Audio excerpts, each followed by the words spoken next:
जय हिंद साथियों, स्वागत है आप सभी का टीडीएम क्लासेस पे। मैं तिलक आप लोगों का स्वागत करता हूं हमारे ऑनलाइन प्लेटफॉर्म टीडीएम क्लासेस पे। साथियों, हम मौलिक अधिकार वाले टॉपिक पर चर्चा कर रहे थे, यानी कि फंडामेंटल राइट्स वाले टॉपिक पर चर्चा कर रहे थे, जिसका आर्टिकल होता है 12 से 35 तक। सबसे पहले मैं मौलिक अधिकार को थोड़ा सा बता देता हूँ। फंडामेंटल राइट्स,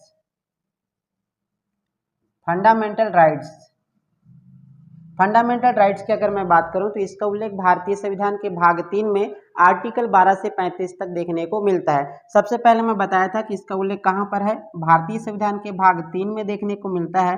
अगर आर्टिकल आप लोगों से पूछे तो 12 से लेकर 35 तक देखने को मिलता है। यानी कि कहने का मतलब ये हुआ कि अनुच्छेद लेकर 12 से लेकर 35 तक हमको मौलिक अधिकारों से संबंधित प्रावधान देखने को मिलता है, जिसमें मैंने आप लोगों को अनुच्छेद 12 से लेकर जो अनुच्छेद 32 तक है उसको बहुत अच्छी तरह से पढ़ाया है। क्लियर है इतना?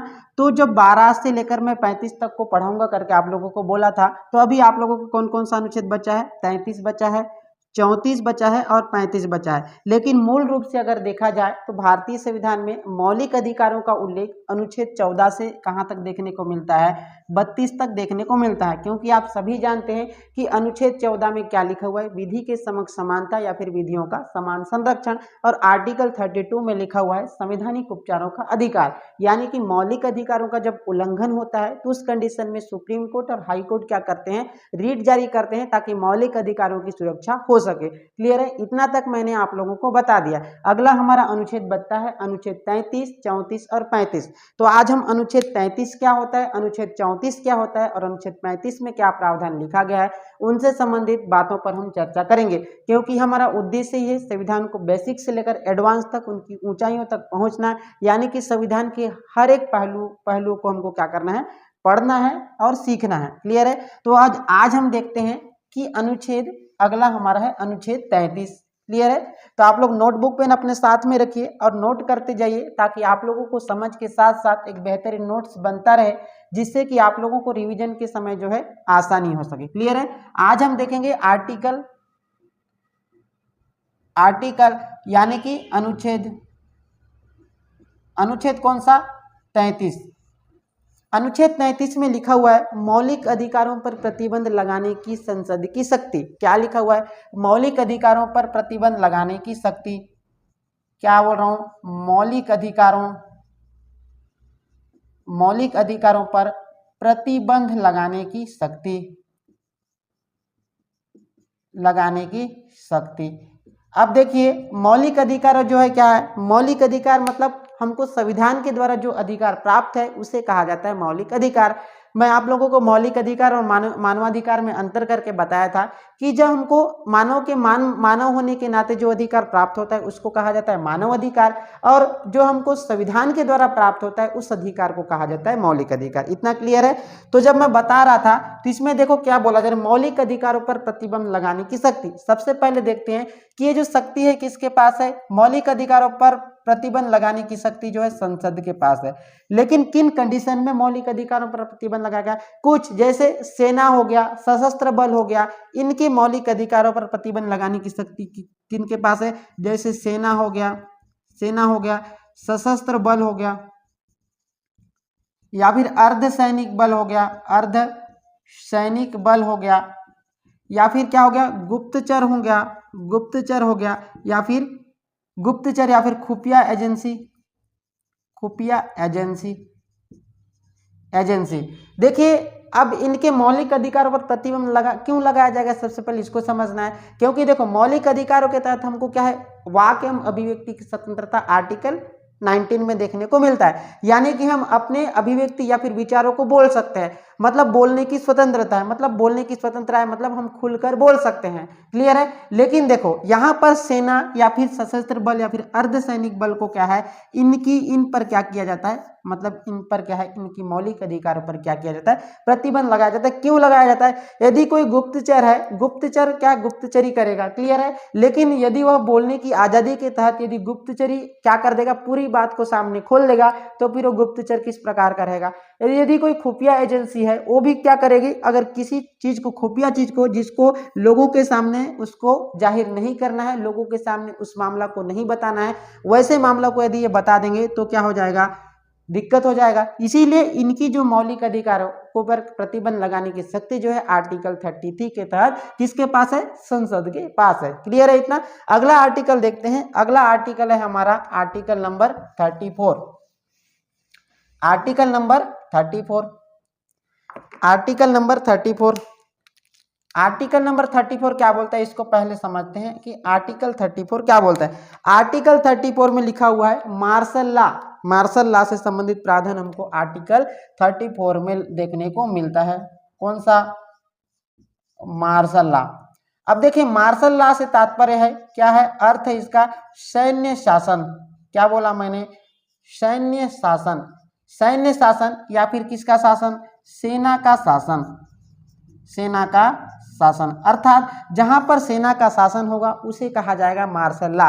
मार्शल लॉ जब लागू किया जाता है उस समय समस्त शक्तियां जो है या फिर शासन की जो अधिकार है वो किसके पास रहती है, सेना के पास रहती है। मतलब उस समय अब एक कब लगाया जाएगा, कहां पर लगाया जाएगा, कहां पर लगाया जाता है, सबसे पहले भी समझना है कहां पर लगाया जाएगा, सैन्य शासन या फिर मार्शल लॉ। मार्शल लॉ से तात्पर्य मैंने बताया इसका शाब्दिक अर्थ होता है सैन्य शासन या फिर सेना का शासन। उस समय जो है शासन किसके हाथ में रहती है, सेना के हाथ में रहती है। तो उस समय क्या होता है, कहां पर लगाया जाए, जहां पर दंगा हो, जहां पर प्रसाद हो, दंगा प्रसाद हो, जहां पर लड़ाई झगड़ा हो या फिर जहां पर कानून का उल्लंघन किया जा रहा है वैसे जगह पर क्या लगाया जाता है, क्या लगाया जाता है, मार्शल लॉ लगाया जाता है, जिसको सैन्य शासन के नाम से भी जानते हैं। राष्ट्रीय आपातकाल से अलग होता है, मैं क्लियर रूप से आप लोगों को बता दे रहा हूं। कहां लगाया जाएगा, जहां पर दंगा प्रसाद होगा, दंगा प्रसाद, या फिर जहां पर क्या होगा, लड़ाई झगड़ा, लड़ाई झगड़ा, या फिर जहां पर क्या होगा, कानून का उल्लंघन, कानून का उल्लंघन होगा, वहां पर क्या लगाया जाता है, मार्शल लॉ लगाया जाता है। उस समय सेना को क्या मिलता है, सेना को बहुत ज्यादा अधिकार मिले रहता है, जिसको क्या बोलते हैं, असाधारण अधिकार मिला रहता है। कौन सा, असाधारण अधिकार। असाधारण अधिकार से तात्पर्य यह है कि उस समय मौलिक अधिकार, देखो जैसे सेना क्या मार्शल लॉ लगा है उस कंडीशन में क्या होता है, सेना को असाधारण अधिकार मिले रहता है। तो सेना उस समय अधिकतर क्या कर सकते हैं, मृत्यु दंड तक का भी सजा दे सकते हैं, यानी कि किसी व्यक्ति को गोली भी मार सकती है, क्योंकि आर्मी की जो सेना होती है उसको गोली का हिसाब देना नहीं रहता या फिर उनको गोली का हिसाब मांगा नहीं जाता है। तो ये ऐसी सेना क्या कर सकती है, उस समय किसी भी घर में क्या कर सकती है, घुस सकती है। मतलब किसके लिए, चेकिंग करने के लिए कि वहां पर कोई आतंकवादी या फिर कोई गुप्तचर तो नहीं है या फिर कोई चीज को छुपा कर नहीं रखा गया है। ऐसे तरह से जो क्या करने के लिए, चेक करने के लिए उस समय सेना किसी के भी घर में बिना अनुमति के भी क्या कर सकती है, घुस सकती है। उस समय सेना के पास असाधारण शक्तियां प्राप्त रहती है या फिर सेना को असाधारण अधिकार मिला रहता है, उसे कहा जाता है मार्शल लॉ या फिर सैन्य शासन। क्लियर है। उस समय क्या, अब इस सेना क्या करिए, अब इसका उद्देश्य क्या है, मार्शल लॉ लागू करने का उद्देश्य क्या है, कारण तो मैंने बता दिया, जहां पर दंगा प्रसाद हो, लड़ाई झगड़ा हो, जहां पर कानून का पालन नहीं किया जा रहा है वहां पर मार्शल लॉ लागू किया जाता है। लेकिन मार्शल लॉ लागू करने का कारण क्या है या फिर इसका उद्देश्य क्या है। देखिए कुछ भी नियम या कानून लागू किया जाता है उसका कारण होता है, उसका उद्देश्य होता है। तो आपको अगर उद्देश्य पता नहीं है तो उद्देश्य आप लोग लिख लीजिएगा। मार्शल लॉ लागू करने का उद्देश्य है कि ये क्या है, सामाजिक व्यवस्था को बनाए रखना। मतलब सामाजिक व्यवस्था को बनाए रखना इसका मुख्य उद्देश्य है।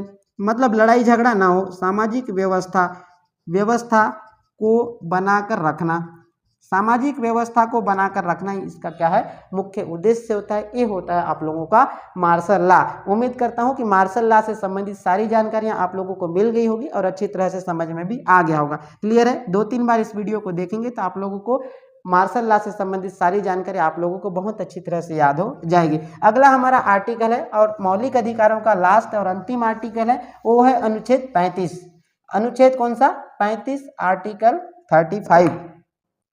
अगला हमारा अनुच्छेद कौन सा है, अनुच्छेद 35। अब अनुच्छेद 35 में क्या लिखा हुआ है, अनुच्छेद 33 तो मैंने बता दिया कि मौलिक अधिकारों पर कुछ कंडीशन में क्या किया जा सकता है, प्रतिबंध लगाया जा सकता है। अनुच्छेद 34 मैंने बताया मार्शल लॉ या फिर सैन्य शासन।